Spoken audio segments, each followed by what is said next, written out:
How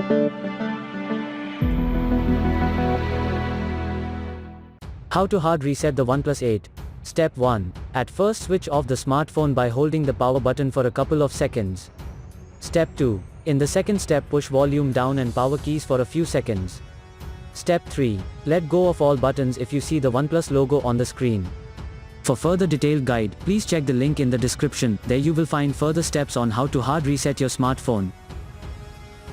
For further detailed guide, please check the link in the description. There you will find further steps on how to hard reset your smartphone.